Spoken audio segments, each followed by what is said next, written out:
Bonjour, je m'appelle Carlos Una, membre du comité de promotion des vocations ici au diocèse d'Edmonton.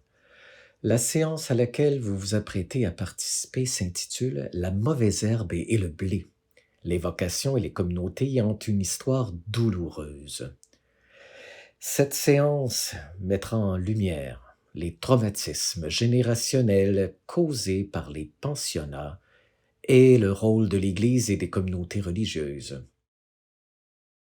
J'ai l'honneur de vous présenter nos deux membres du comité de promotion aux vocations ici à l'archidiocèse. Sœur Elizabeth Nouzéa, d'origine philippine, elle est membre des Sœurs de la Providence à vœux temporaires. Elle est travailleuse sociale dans les quartiers défavorisés et s'occupe des problèmes que rencontrent aujourd'hui les populations autochtones. Et le père Marc Bloom, membre ordonné des Oblats de Marie Immaculée. Il est actuellement vicaire à la paroisse Sacré-Cœur des Premières Nations, ici à Edmonton. Et il a exercé son ministère dans de nombreuses communautés autochtones et métisses en Alberta et en Saskatchewan. Il a été directeur des vocations pour les Oblats pendant 6 ans. Le père Marc articule les éléments transformationnels de la spiritualité chrétienne qui peuvent faire de l'évangile de la libération une réalité dans nos vies. Alors je souhaite maintenant la bienvenue à sœur Nouzéa et le père Marc. Bienvenue tout le monde au congrès 2023 de l'Association nationale des directrices et directeurs de vocation et de formation. Et cette présentation s'intitule Livret au milieu du bon grain, la pastorale des vocations ou le travail pour les vocations dans les communautés qui ont une histoire douloureuse. Je suis le père Mark Blom, missionnaire oblat, et je travaille à l'église Sacré-Cœur des Premiers Peuples à Edmonton. Et voici Elizabeth qui va donner cet exposé avec moi. Bonjour tout le monde, je m'appelle Resbeth Noseha, je suis en formation initiale chez les Sœurs de la Providence dans l'Ouest canadien. J'habite actuellement à Edmonton. Et en ce moment, j'en suis à ma 4e année de profession temporaire. Aujourd'hui, je vais témoigner de quelques expériences en lien avec ce que le père Mark va présenter.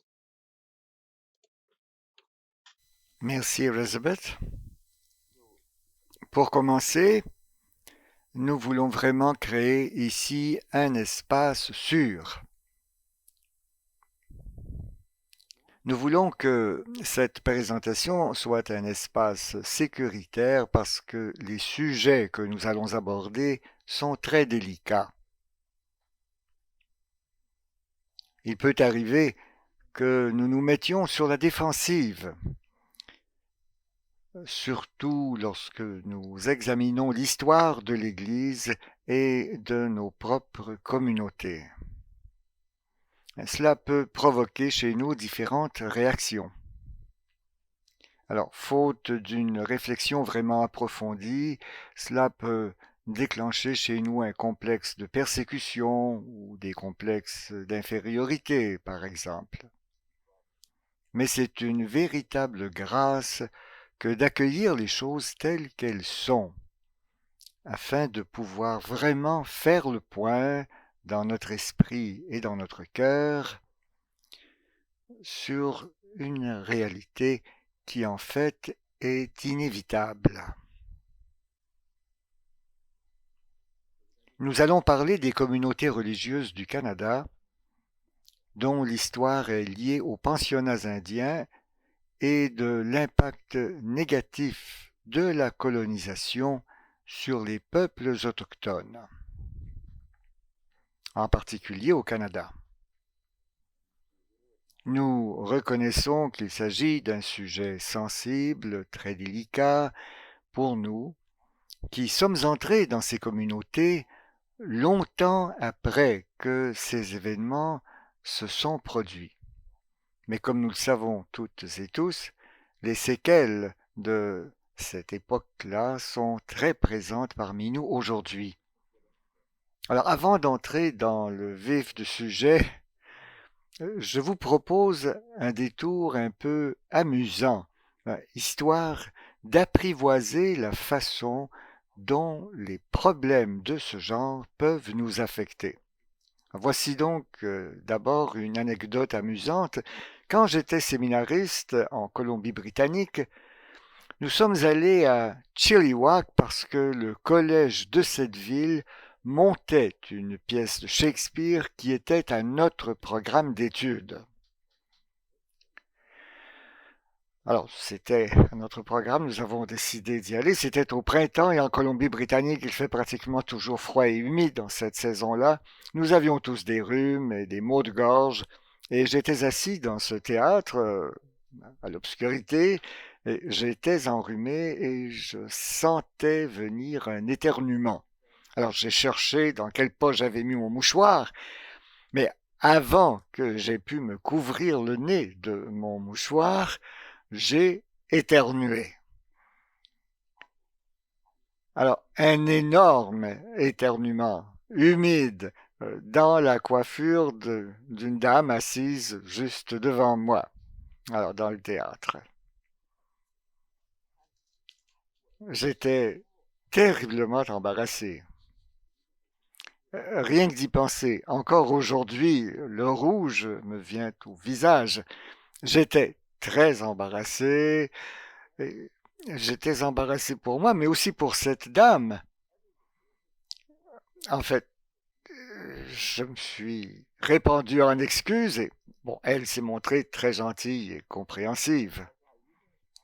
Mais au moment de raconter cette histoire, aujourd'hui, je ressens encore un peu de la morsure, de la brûlure de l'embarras, un inconfort au visage. Le rouge qui nous vient aux joues, c'est un peu comme une sorte d'inflammation.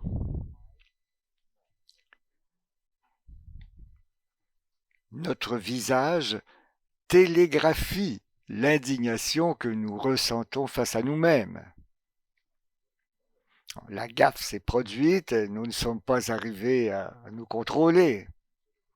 S'ensuivent cette inflammation et les joues brûlantes. Lorsque survient quelque chose d'embarrassant comme cela, quelque chose d'humiliant, il y a deux choses que nous pouvons faire en fait. La première, c'est de la supprimer, d'utiliser ce que nous avons de force ou d'énergie pour verrouiller et réprimer le tout.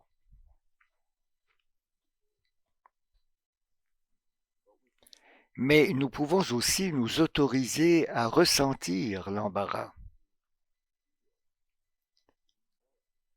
Nous pouvons nous permettre d'accepter l'humiliation qui vient d'arriver. Et ce faisant, nous nous accueillons nous-mêmes. Nous allons à la rencontre de notre petit moi maladroit, stupide, vulnérable, contingent. Parfois, nous nous en sortons bien, mais d'autres fois, c'est beaucoup plus difficile. Simplement, nous rencontrer tels que nous sommes quand quelque chose est arrivé que nous aurions aimé ne jamais avoir à vivre. Vous aussi, vous pouvez remonter dans votre histoire personnelle et penser à quelque chose qui s'est passé au secondaire ou à votre premier bal. Et autorisez-vous à éprouver ce sentiment afin de vous entraîner à faire face à certaines humiliations beaucoup plus graves qui vous arriveront ensuite dans votre vie. J'avais une cinquantaine d'années quand j'ai appris qu'un membre de ma famille, qui vivait aux Pays-Bas avant que la famille de mon père immigre au Canada, donc un membre de ma famille avait racheté des appartements qui appartenaient à des Juifs envoyés en déportation.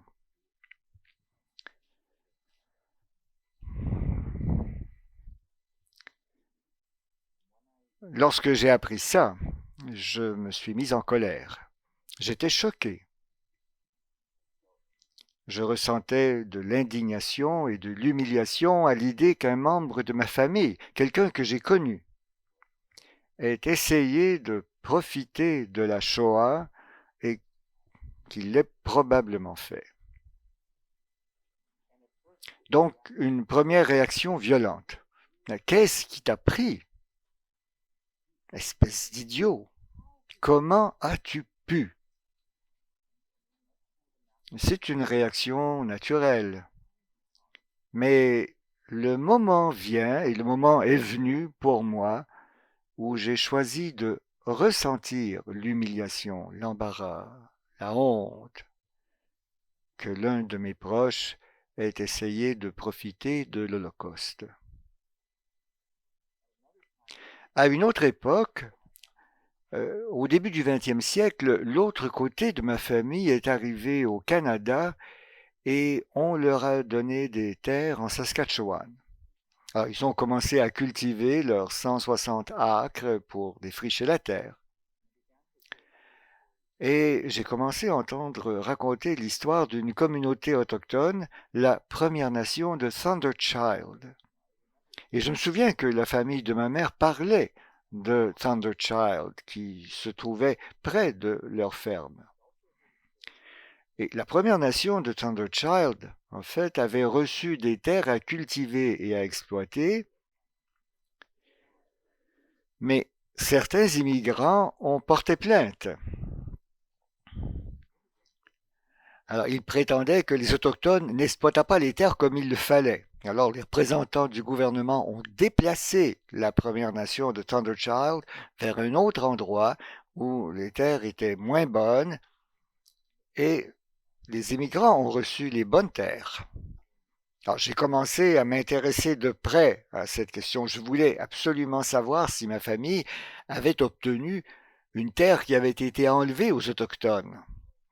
Il fallait que je le sache. Et finalement, j'ai appris que la famille de ma mère vivait là où la Première Nation de Thunderchild avait été déplacée, donc dans les régions de Battleford.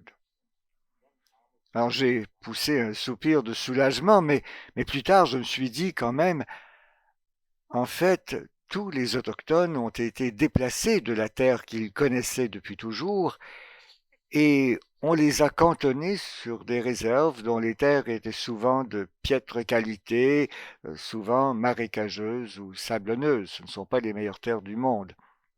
Au fond, quelle différence! De toute façon, ma famille a prospéré aux dépens des peuples autochtones.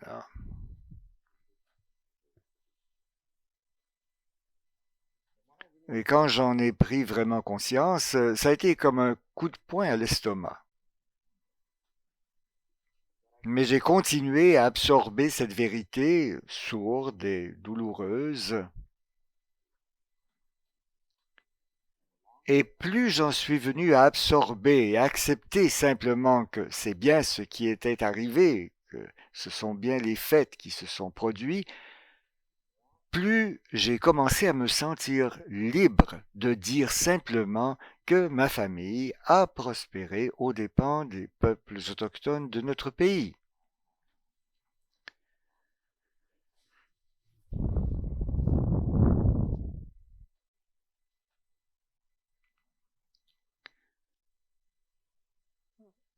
Ce que j'aimerais faire ici aujourd'hui, c'est nous aider à progresser en tant que peuple.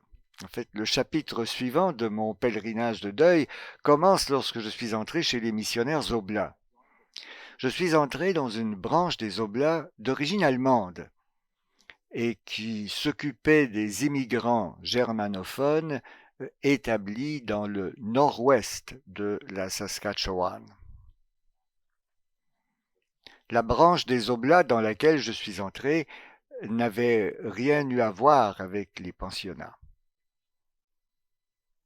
Mais comme nous avons commencé à fusionner les diverses branches de l'Institut à travers le pays, nous avons tous hérité, pour ainsi dire, de l'histoire des autres provinces et des nombreuses générations d'Oblats qui nous avaient précédés au Canada. Et cela comprenait aussi l'héritage, l'histoire douloureuse des pensionnats autochtones.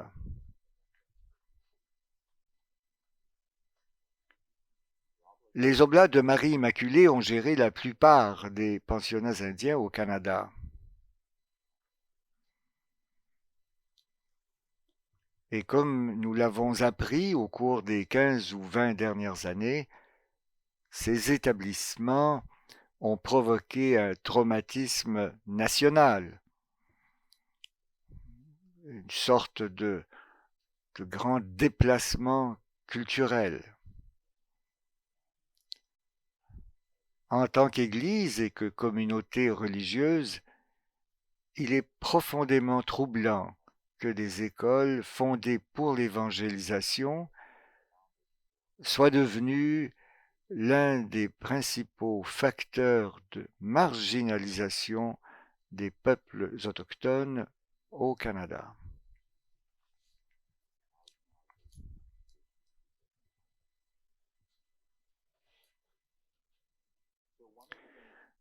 J'aimerais partager avec vous certains principes ou certaines façons d'aborder cette période très complexe de l'histoire du Canada et de l'Église. Je veux simplement vous présenter ce que j'estime être de très bonnes lignes directrices pour aborder cette question dans son ensemble.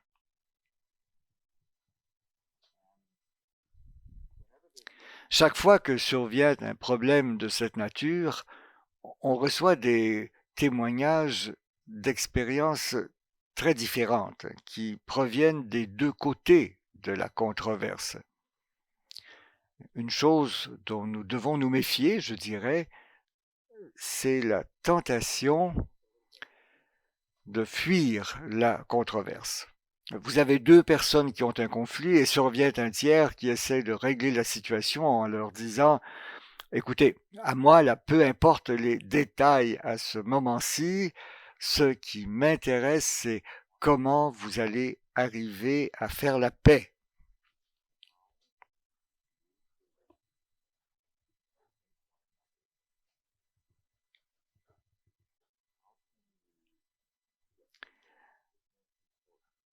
Alors, ce qu'il faut, c'est arriver à la vérité fondamentale de votre relation, mais compte tenu des faits, sans faire abstraction de ce qui est arrivé.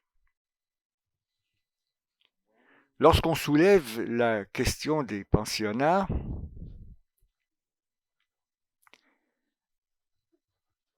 certaines personnes qui veulent être fidèles à l'Église et la défendre vont tenter de justifier l'existence des pensionnats et le travail qui faisaient les gens d'Église dans ces institutions. Alors, ces personnes vont dire, écoutez, ces gens-là avaient besoin de recevoir une éducation et ils ont reçu une éducation dans ces pensionnats. Et de fait, certaines personnes qui ont fréquenté les pensionnats vont vous dire les jours que j'ai passés au pensionnat que j'ai fréquenté ont été parmi les plus beaux jours de mes jeunes années. Mais d'autres personnes vont vous dire le temps que j'ai passé là, dans ce pensionnat, a certainement été la période la plus triste de mon enfance. Donc, certaines personnes peuvent faire état d'une expérience positive, mais pour d'autres, c'est tout le contraire. Mais en tant que responsable et en tant que leader dans la société et dans l'Église, les religieux et les religieuses se doivent de reconnaître ce qu'ont été ces pensionnats et de porter sur eux un jugement sérieux, solide. Elizabeth, si tu peux cliquer sur la diapo suivante, s'il te plaît. Ouais. Ce que j'aimerais faire, c'est nous aider à voir comment ces luttes d'une race contre une autre sont toujours présentes, encore aujourd'hui. Tant qu'il y aura des sociétés et de la pluralité, il y aura des tensions. Le tout premier cas de racisme dans le Nouveau Testament se trouve dans le livre des Actes des Apôtres. Dans l'Église primitive, à mesure qu'augmentait le nombre des disciples, les hellénistes, c'est-à-dire les nouveaux chrétiens d'origine grecque, se sont plaints des chrétiens d'ascendance hébraïque parce que leurs veuves étaient négligées dans la distribution quotidienne de nourriture.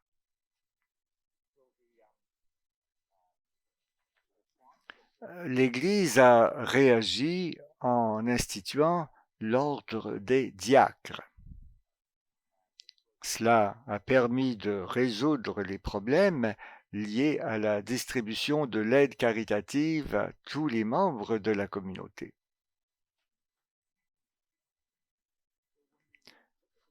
En ce qui concerne les pensionnats, si on peut passer à la diapo suivante,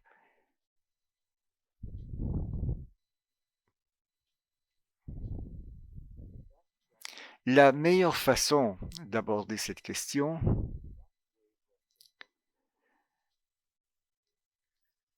c'est vraiment de voir que ce qui s'est passé dans les pensionnats, c'est que le gouvernement du Canada a légiféré pour que les enfants soient séparés de leur famille.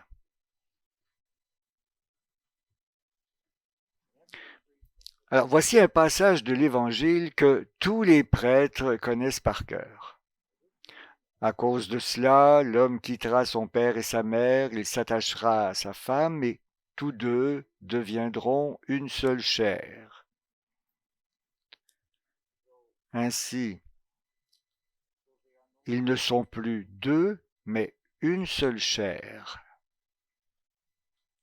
Donc, ce que Dieu a uni, que l'homme ne le sépare pas.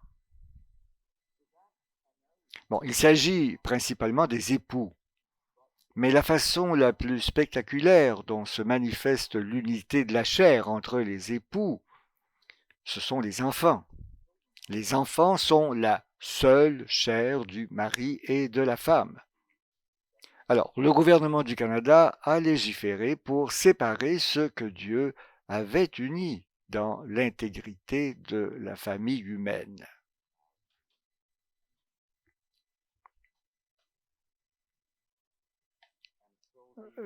L'intégrité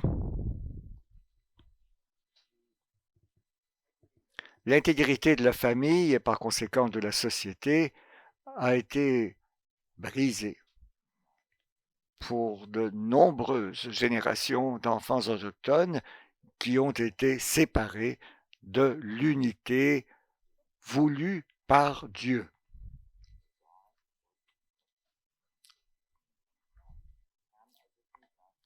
Pam, je dois vous demander de vous arrêter une seconde. Suzanne et Bernie, je suis en train d'enregistrer une conférence en ligne. Je sais que je n'ai pas de porte ici, là. Est-ce que vous pourriez juste... C'est ça, merci. Désolé, je n'ai pas de porte dans ma chambre. Bien, alors je recommence.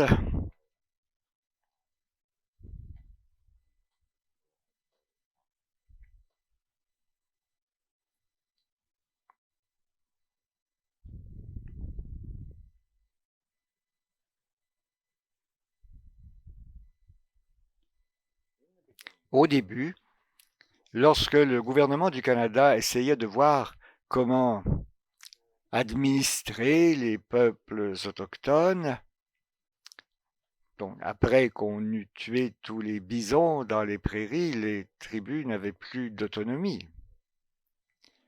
Elles ne pouvaient plus compter sur leurs moyens de subsistance traditionnels.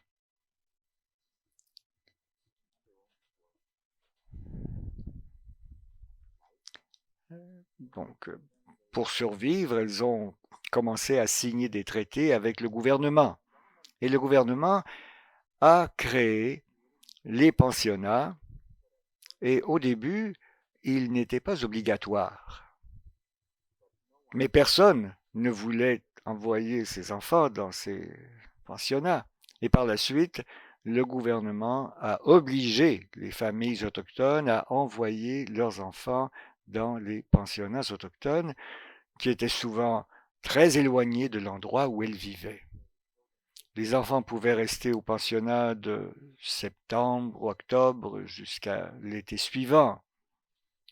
Et même dans certains cas, les enfants restaient à l'école toute l'année. Et même parfois pendant plusieurs années consécutives. Alors, rappelez-vous ce texte que tous les prêtres de tout temps ont appris par cœur. À cause de cela, l'homme quittera son père et sa mère, il s'attachera à sa femme, et tous deux deviendront une seule chair. Ainsi, ils ne sont plus deux, mais une seule chair. Donc, ce que Dieu a uni, que nul ne le sépare. Il n'y a pas d'exemple plus spectaculaire de l'union du mari et de la femme que les enfants.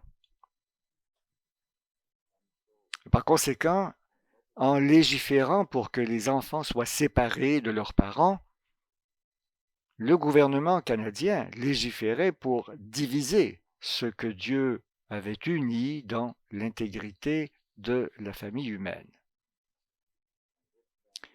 Et cela a ensuite attaqué l'intégrité des sociétés autochtones. Les gens n'y pensaient pas à l'époque en lisant ce passage de l'Écriture. Mais si on s'en tient au texte, cette seule phrase, ce que Dieu a uni, que nul ne le sépare.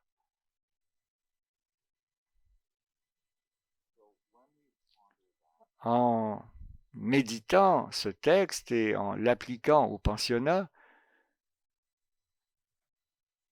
nous voyons bien que c'était un système maléfique, un système mauvais. Il n'aurait jamais dû exister. Jamais. Un point, c'est tout.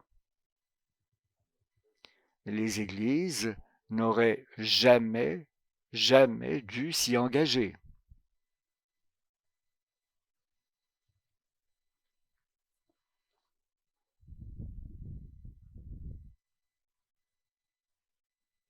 Parfois, lorsque je dis ça dans une homélie, en public ou même en parlant avec les gens, ils ne sont pas d'accord.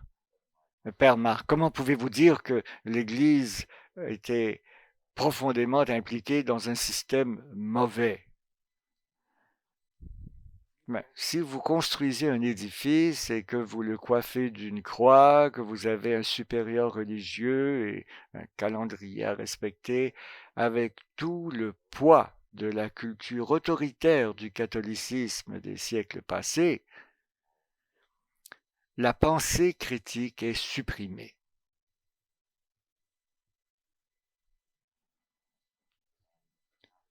En tant que catholique, nous pouvons choisir de détourner le regard et de passer à quelque chose de plus positif. Ou alors nous pouvons choisir de ressentir ce que ceci a de douloureux. Nous pouvons choisir de ressentir la douleur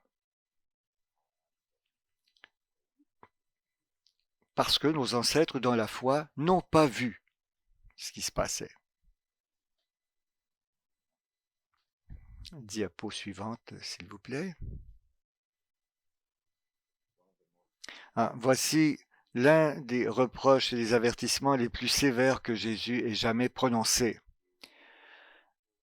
Celui qui est un scandale, une occasion de chute pour un seul de ces petits qui croient en moi, il est préférable pour lui qu'on lui accroche au cou une de ces meules que tournent les ânes et qu'il soit englouti en pleine mer. Malheureux le monde à cause des scandales. Il est inévitable qu'arrivent les scandales, cependant malheureux celui par qui le scandale arrive.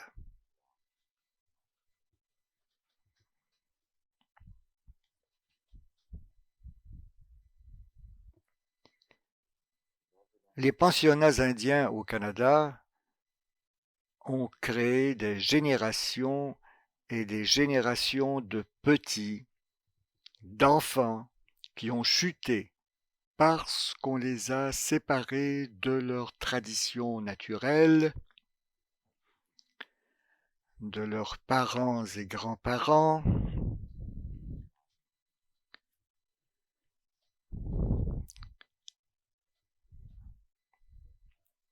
et de leurs familles qui vivaient donc sur la terre. Enfermés dans ces grands édifices en bois plutôt insalubres et dans un état de grande promiscuité, avec des maladies qui se propageaient rapidement au début, notamment la tuberculose, les enfants ont commencé à chuter parce qu'on leur a enlevé tous les moyens de vivre la vie qu'ils auraient dû vivre et parce qu'on les a transplantés dans un environnement étranger.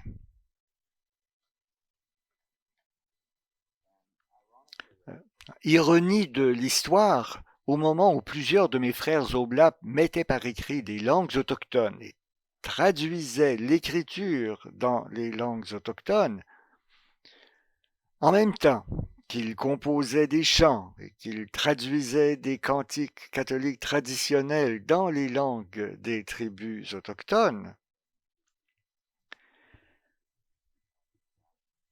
d'autres oblats interdisaient aux enfants de parler leur langue maternelle et les punissaient s'ils osaient le faire.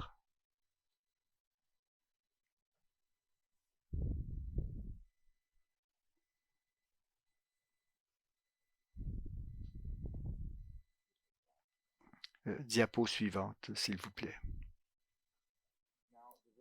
Les communautés religieuses avaient des membres qui travaillaient dans les réserves et dans les communautés d'origine, mais elles avaient aussi des membres qui travaillaient dans les pensionnats et tous ces gens se parlaient, ils se racontaient ce qu'ils voyaient et que toutes ces communautés étaient en difficulté. Les enfants qui ont quitté ces pensionnats sont rentrés chez eux et ils ont commencé à se débattre contre leur chagrin, leur traumatisme et leurs difficultés ont pris la forme de la violence et des dépendances. Donc, les religieuses et les religieux savaient que ce n'était pas bien, que ce n'était pas bon, mais ils n'avaient pas la force d'agir autrement.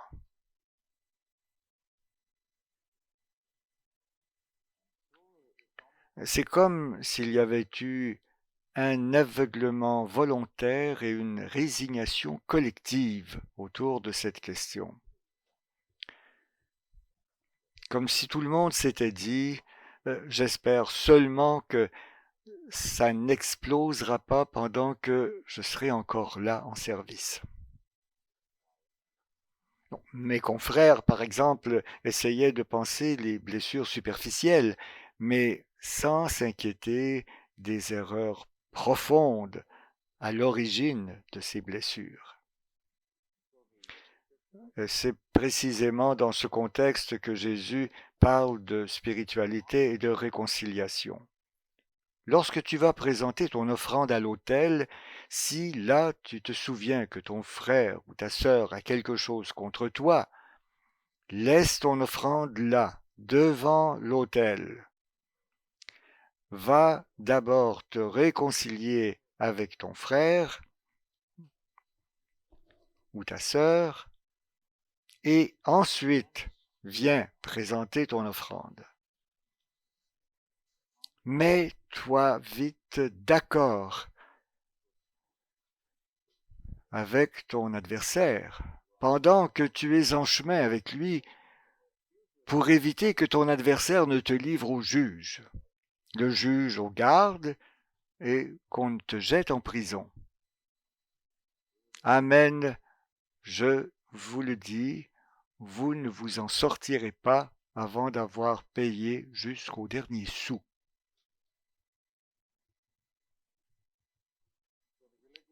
Les communautés religieuses, les églises, ignoraient ou s'empressaient d'oublier ce qu'avaient vécu les pensionnaires. Elles entrevoyaient un lien plutôt flou entre les pensionnats et leurs conséquences, leurs retombées, les traumatismes qu'on pouvait observer sur la culture autochtone dans son ensemble. Mais les églises ne se sont pas vraiment rapprochées des peuples autochtones.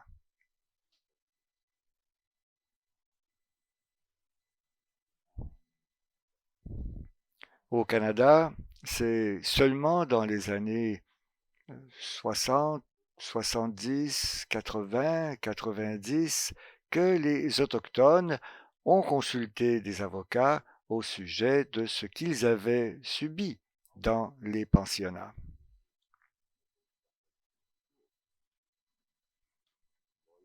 Les avocats ont intenté des poursuites contre le gouvernement fédéral et celui-ci a désigné les églises comme co-accusées, si vous voulez. Donc il a fallu que les églises soient traînées devant les tribunaux pour qu'elles commencent à s'occuper de cette question.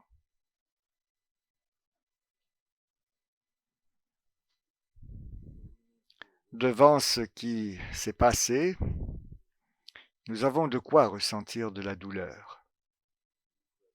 Nous qui étions porteurs d'un message de réconciliation entre les peuples et les cultures, nous ne pouvions pas ignorer ce scandale.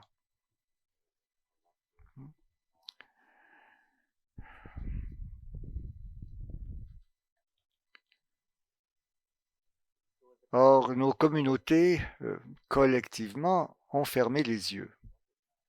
En tant que catholiques, en tant que chrétiens, lorsque nous regardons en arrière, nous voyons bien que les préjudices causés à ce territoire et aux premiers peuples de ce territoire ont été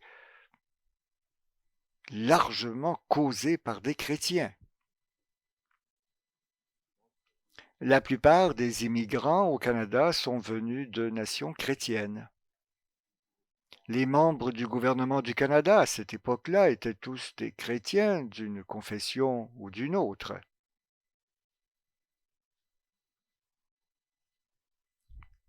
En fait, nous devons reconnaître que notre foi a influencé les relations que nous avons établies avec les gens qui vivaient sur ce territoire depuis des temps immémoriaux.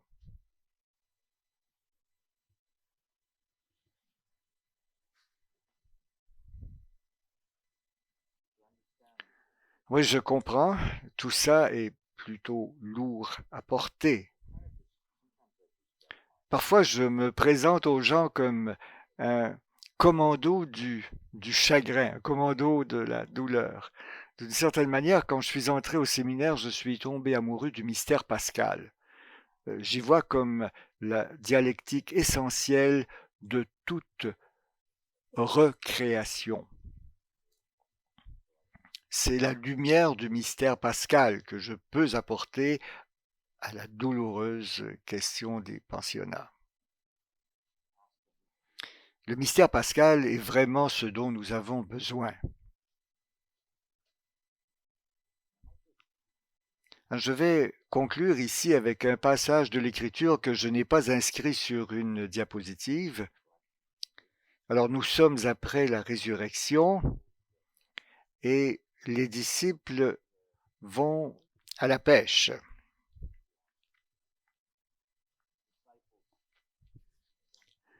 Cela nous dit peut-être qu'ils ne savaient pas trop quoi faire après la résurrection. Alors, ils décident de reprendre leur ancien métier. Allons pêcher.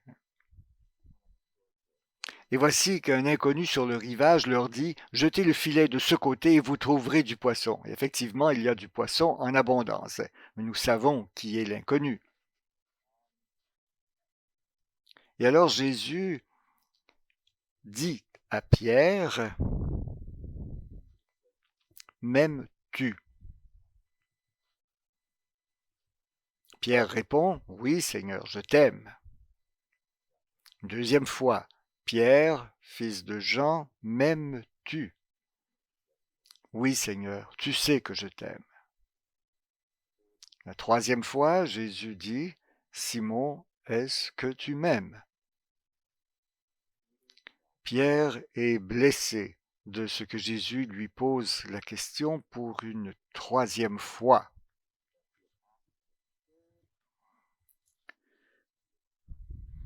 En fait, c'est que Jésus est en train de guider Pierre vers une réconciliation.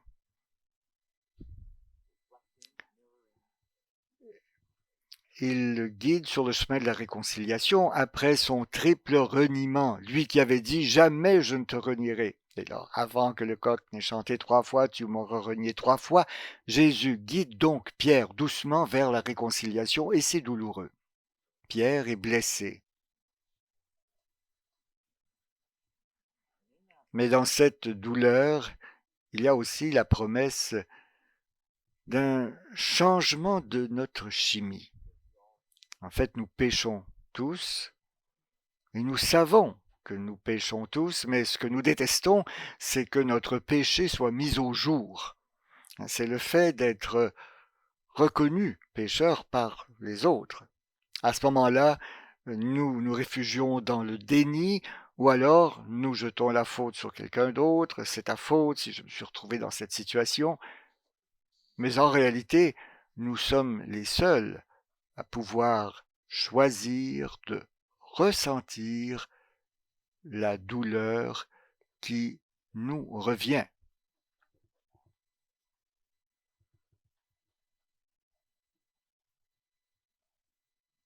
Et si nous le faisons, notre chimie change.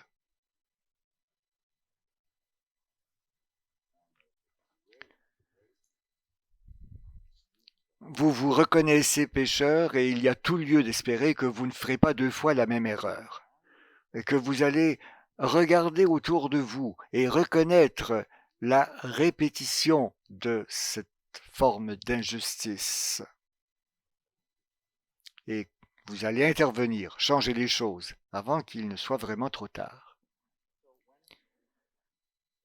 Alors ce passage, cette transformation pascale, c'est la façon pour nous d'être fidèles à nos traditions les plus profondes. Toute la Bible est un immense exercice d'autocritique. J'aimerais un jour examiner combien il y a de versets dans la Bible qui sont en fait une critique de la communauté croyante par ces autres membres de la communauté croyante que sont les prophètes. Quel est le pourcentage de cette bibliothèque qu'est la Bible qui montre la communauté en train de se corriger? Je vous parie que c'est plus de 60%. Mais si quelqu'un parle de ça dans une réunion communautaire, tout de suite vous sentez la tension. Non, il ne faut pas dire ça. Il ne faut pas parler de ça. ça donne une mauvaise image de l'Église. C'est un sentiment largement répandu.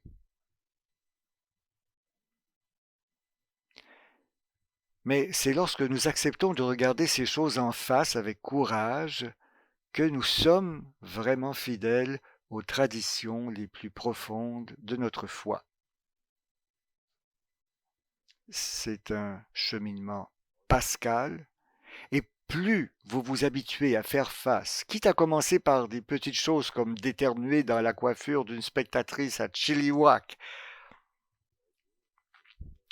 plus vous apprenez à assumer ce chagrin, à le laisser fermenter et vous transformer, plus vous serez en mesure d'affronter les vrais grands défis qui se présentent à nous en tant qu'Église.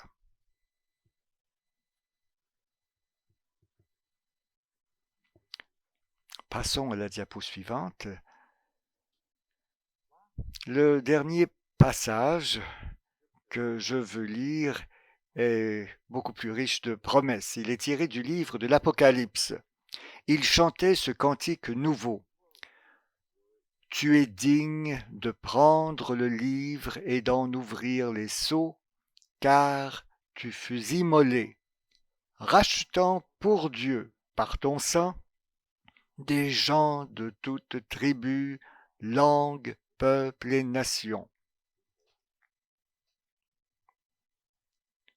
Pour notre Dieu, tu en as fait un royaume et des prêtres. Ils régneront sur la terre.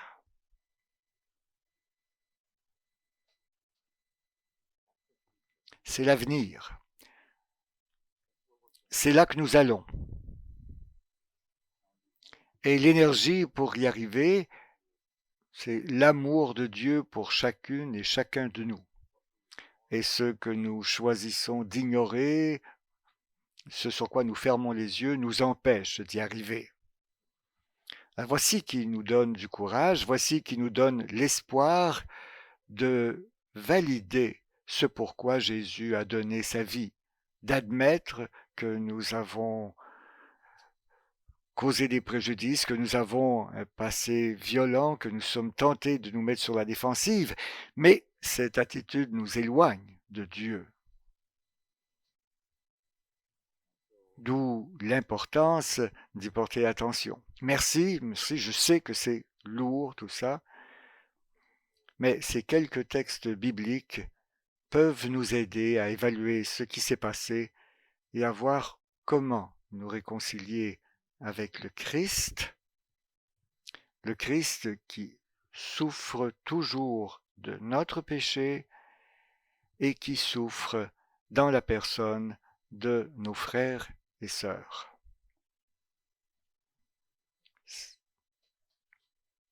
Cette transformation nous conduit vers la résurrection qui nous a été promise.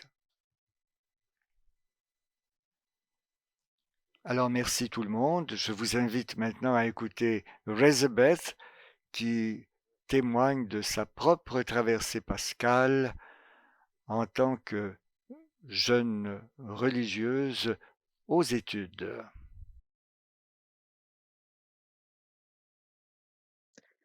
Je voudrais simplement vous donner une idée du contexte dans lequel je me trouvais et dans lequel je me trouve actuellement par rapport à cette question.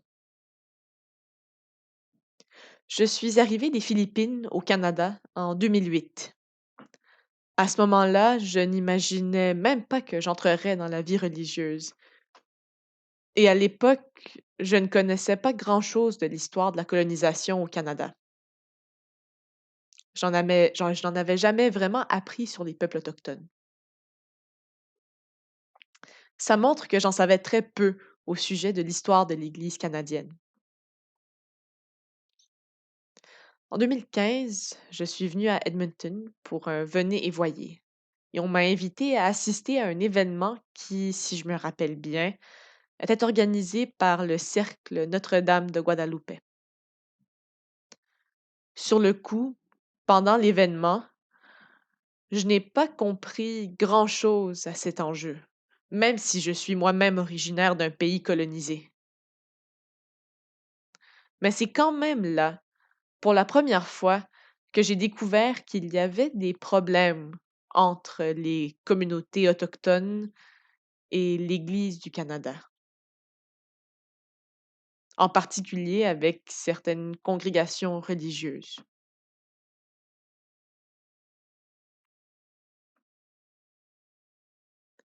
En mai 2021, j'en étais à la dernière année de mon baccalauréat en service social et en même temps, j'en étais aussi à ma deuxième année de formation comme professe temporaire. C'est à ce moment-là qu'on a annoncé la découverte de 215 tombes non identifiées à Kamloops, en Colombie-Britannique, dans les médias.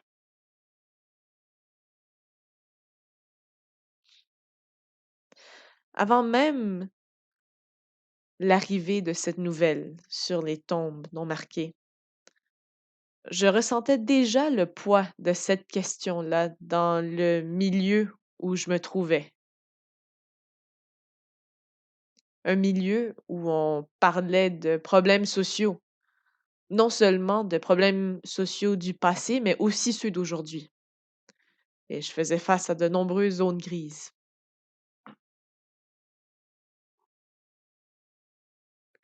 Mais avec l'aide de mes sœurs en communauté, avec de la prière, beaucoup de prière et de réflexion personnelle, j'ai pu surmonter cela et j'ai décidé de rester dans le programme.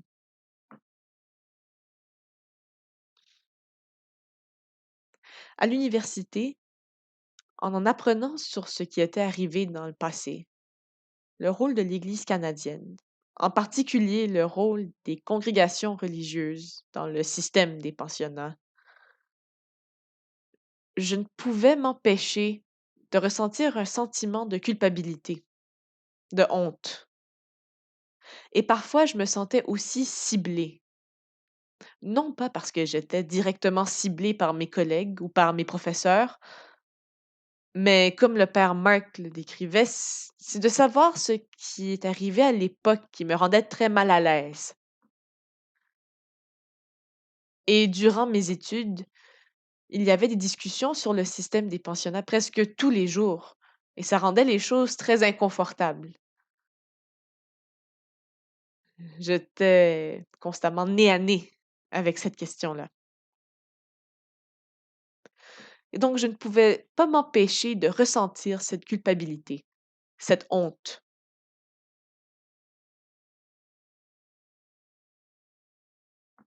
J'ai déjà mentionné qu'au début de mes études en service social, je me suis demandé si j'avais choisi la bonne orientation professionnelle. Mais lorsque la nouvelle des tombes non marquées a émergé, j'ai commencé à remettre en question mon appel à la vie religieuse. Et j'ai commencé à remettre en question mon appartenance à la communauté parce que nous étions impliqués dans les pensionnats. Je pense que j'ai été touchée plus fort à ce moment-là, en 2021, parce que j'en avais appris davantage sur les faits historiques. Il y a aussi certains camarades qui m'ont raconté leur histoire, celle de leur famille. C'est donc devenu plus personnel pour moi. Et j'ai trouvé ça difficile. Ça a été très difficile. Mais il y a plusieurs choses qui m'ont aidée.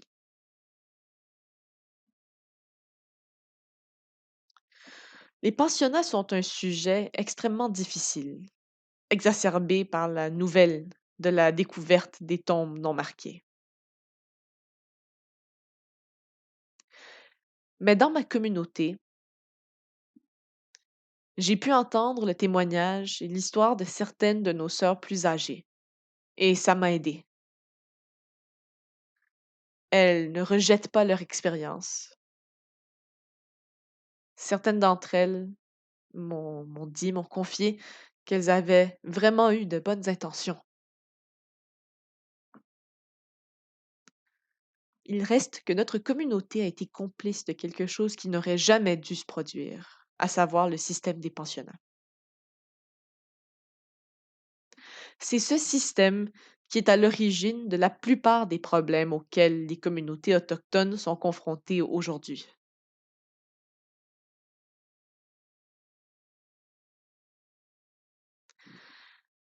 J'ai entendu mes sœurs parler de leurs expériences passées, dire qu'elles comprenaient la douleur, la souffrance que ce système avait infligée à certaines personnes. Elles m'ont montré comment incarner réellement notre charisme. Notre charisme consiste à être providence pour les personnes autour de nous. Mais pour être cette providence envers les autres, il faut comprendre. Il faut avoir de l'empathie. Il faut savoir ce que les autres traversent, connaître leurs douleurs et leurs chagrins. C'est la seule façon de vraiment faire rayonner la compassion de Notre-Dame des douleurs. Donc, les conversations avec les sœurs, l'exemple qu'elles m'ont donné a été très fort pour moi. Ça m'a un peu réconfortée de voir qu'elles n'étaient pas dans le déni, parce que ça ne sert à rien de nier quelque chose qui s'est avéré être, comme l'a dit le père Mark, un système diabolique. Ce qui m'a aussi vraiment aidée, c'est d'avoir des gens au sein de la communauté qui peuvent comprendre, à qui je peux parler ouvertement, hardiment, sans filtre. Des gens qui me disent: «C'est normal ce que tu ressens. Nous comprenons ce que tu traverses». Je me rappelle d'une conversation, une très longue conversation avec l'une de mes sœurs qui a fait partie de la commission Vérité et Réconciliation. Je me souviens lui avoir dit: «Avec tout ce qui se passe, je commence à me demander si je suis au bon endroit». Et elle m'a répondu: Je pense que tu es au bon endroit parce que tu te poses des questions». Et je me suis dit à ce moment-là, j'ai finalement senti que ça allait. Il n'y a rien de mal à croire que ce qu'on raconte aujourd'hui est bien arrivé. Rien de mal à défendre les intérêts des communautés autochtones. Ce n'est pas mal. Je ne choisis pas un camp, car ce n'est pas mal non plus de m'identifier aux communautés religieuses qui, parfois, sont vues du point de vue historique comme étant ces personnes, ces membres qui ont fait souffrir d'autres personnes. Et donc, ça m'a apporté beaucoup de réconfort d'avoir l'assurance que je peux dire ce que je pense. Je peux parler. Je peux dire aux autres ce que je ressens. En tant que religieuse apostolique, j'ai également trouvé utile d'aussi me tourner vers ma communauté à l'extérieur. À ce moment-là, c'était ma communauté à l'université. Une de mes professeurs m'a dit, en fait, parce que je lui faisais part de mes réflexions. Et dans ces réflexions, je parlais beaucoup de la culpabilité que je ressentais. Et elle m'a dit que la culpabilité est une réaction normale à quelque chose de douloureux. Mais la culpabilité, le fait de s'enfermer dans la culpabilité, c'est aussi se replier sur soi. C'est concentrer son attention sur soi-même, se centrer sur l'intérieur.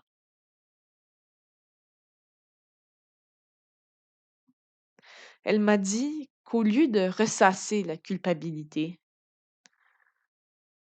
il fallait entreprendre de la comprendre, de la gérer. Comme l'a dit le père Mark, il faut se laisser aller à ressentir la douleur, l'embarras, la honte. Il faut passer par toutes ces émotions.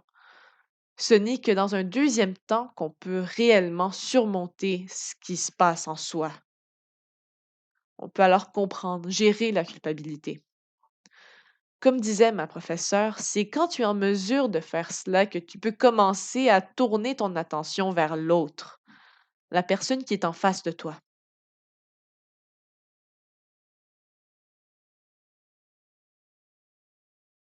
C'est à ce moment-là que tu es en mesure de travailler à la réconciliation, qui, bon, et je pense que maintenant on parle d'un mot-clé, la réconcilier action, agir pour la réconciliation, parce que la réconciliation ne s'est pas terminée lorsque le pape François est venu ici. Au contraire, elle doit être constante.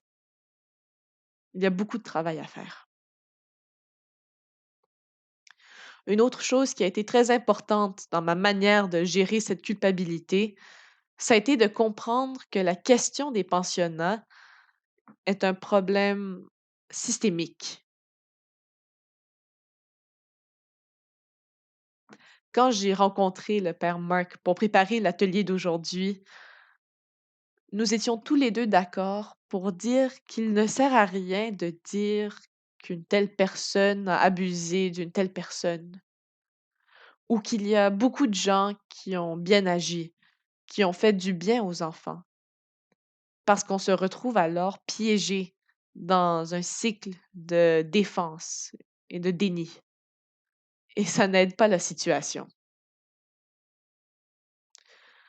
J'en suis venue à comprendre l'approche globale, à savoir que les pensionnats sont une forme de racisme systémique. C'était la culture de l'époque, la culture de suprématie, la mentalité coloniale. Et ça ne s'est pas arrêté au pensionnat. Ça a continué. Ça a mené à la rafle des années 60. Et aujourd'hui, nous sommes confrontés à de nombreux problèmes qui ont pris racine à cette époque-là. J'en suis donc venue à comprendre que nous ne pouvons rien changer à ce qui est arrivé, mais nous avons la possibilité de faire mieux aujourd'hui.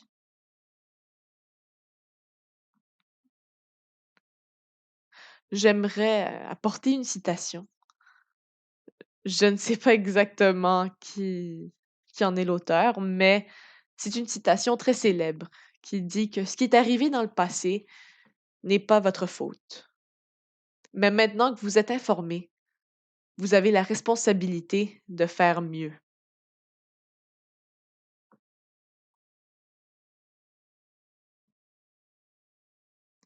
Enfin, ce qui m'a aidé à surmonter ce sentiment de culpabilité et de honte, ça a été de mieux me connaître moi-même.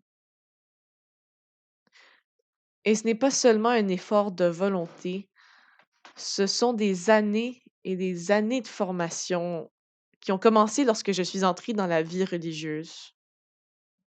Je dirais même que l'éducation que j'ai reçue dans ma famille était déjà de la formation. Mais lorsque je suis entrée dans la vie religieuse, j'ai découvert sur moi-même des choses que je ne connaissais pas. Donc les années de formation, le fait d'avoir dans ma communauté locale des personnes avec qui je peux parler, des personnes avec qui je peux réfléchir, des personnes qui savent me dire ce qui est positif, ce qui va bien ou ce qui doit être amélioré. En même temps, je n'avais pas réalisé que l'obtention d'un diplôme en service social est aussi de la formation personnelle. Donc je dirais que j'ai eu beaucoup de chance. J'ai eu la chance d'avoir 2 formations très solides. J'en ai appris davantage sur mes réactions spontanées et ma réaction spontanée par rapport à cette question-ci, ça a été de fuir. Est-ce que je suis dans la bonne communauté? Est-ce que j'ai choisi la bonne carrière? Mais on m'a donné de bons outils, des outils qui m'ont permis de trouver une réponse et ça m'a été vraiment très utile. Et donc pour conclure, je voulais dire qu'en Qu'en réfléchissant à cet atelier, en revenant sur mes expériences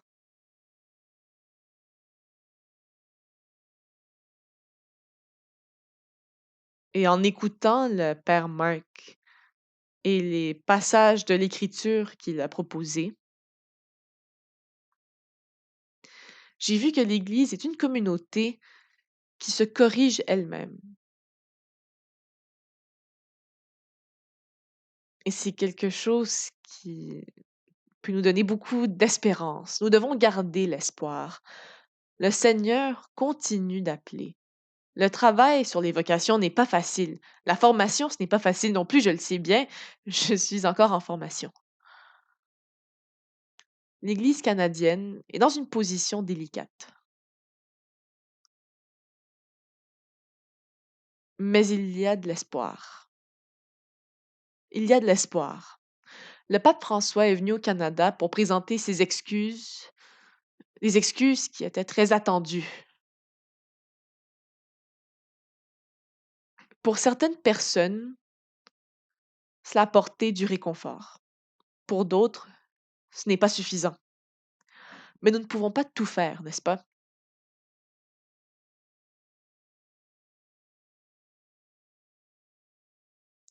Mais pour l'instant, je voudrais terminer avec quelque chose d'autre que m'a dit ma professeure. Cette professeure disait ne pas être une personne religieuse, mais une personne spirituelle. Et elle m'a dit que Jésus était le travailleur social le plus radical de son temps. Et j'ai trouvé ça très utile parce que ça me montre, ça me montre qu'encore une fois, tant que je saurai me concentrer sur Jésus comme modèle, il y aura toujours de l'espoir et il y aura toujours pour l'Église l'espoir de se corriger.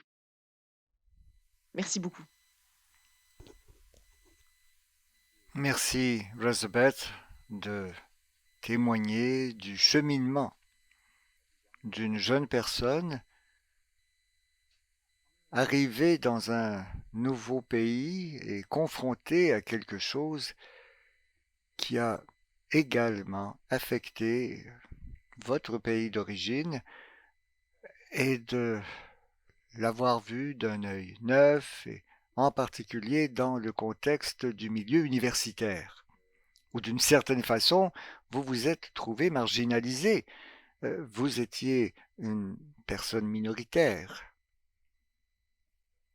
Et c'est une expérience très forte que d'être minorité, d'être un peu comme un paria, hein, en un sens, parce que cela nous rend d'autant plus sensibles à la situation des autres périodes, des autres personnes qui sont marginalisées autour de nous. Merci. Voilà, c'est à peu près tout. Passons aux deux diapositives de référence. Je vous propose ici quelques ressources. Deux livres. D'abord, un résumé très concis de l'histoire des pensionnats au Canada. Je pense qu'il fait environ 300 pages. Il est tiré des témoignages et de la documentation abondante rassemblée pendant les 6 années de la Commission de vérité et réconciliation au Canada. Vous pouvez également l'obtenir sous forme d'audiolivre pour l'écouter. La diapo suivante montre l'autre livre, 21 Things, un livre plus court, mais qui choisit les éléments de la législation gouvernementale qui ont eu le plus grave impact sur les peuples autochtones du Canada. Et dans tout cela, il y a bien sûr la loi sur les pensionnats indiens.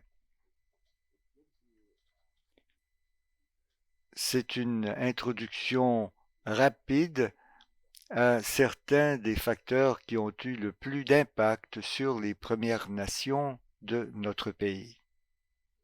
Ce sont d'excellentes lectures, assez courtes. Celui-ci n'est pas vraiment très long et il est également disponible sous forme de livre audio.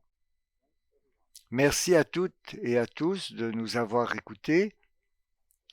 Nous savons que ce n'est pas un sujet facile, mais sachez bien que votre cœur peut vraiment s'élargir, s'agrandir pour accepter tout cela. Ce n'est pas agréable, mais vous pouvez cultiver une attitude d'accueil et d'acceptation.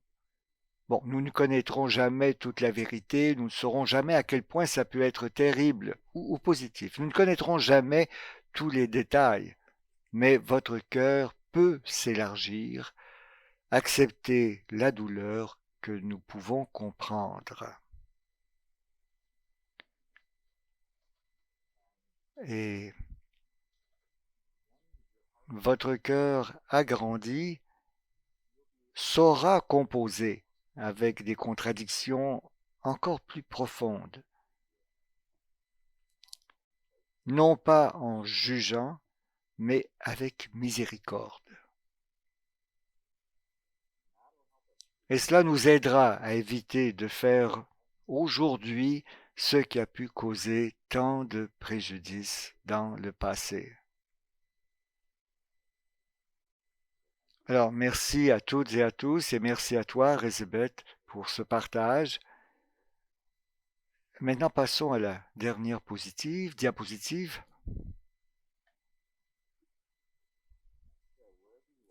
Où que vous soyez, et quelle que soit l'heure chez vous, concluons cette présentation en priant et en récitant ensemble ces mots de l'Apocalypse. Il chantait ce cantique nouveau. Tu es digne de prendre le livre et d'en ouvrir les sceaux, car tu fus immolé, rachetant pour Dieu par ton sang des gens de toutes tribus, langues, peuples et nations. Pour notre Dieu, tu en as fait un royaume et des prêtres, et ils régneront sur la terre.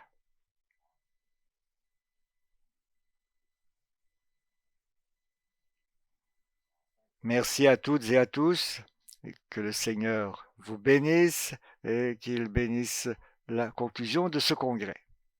Merci.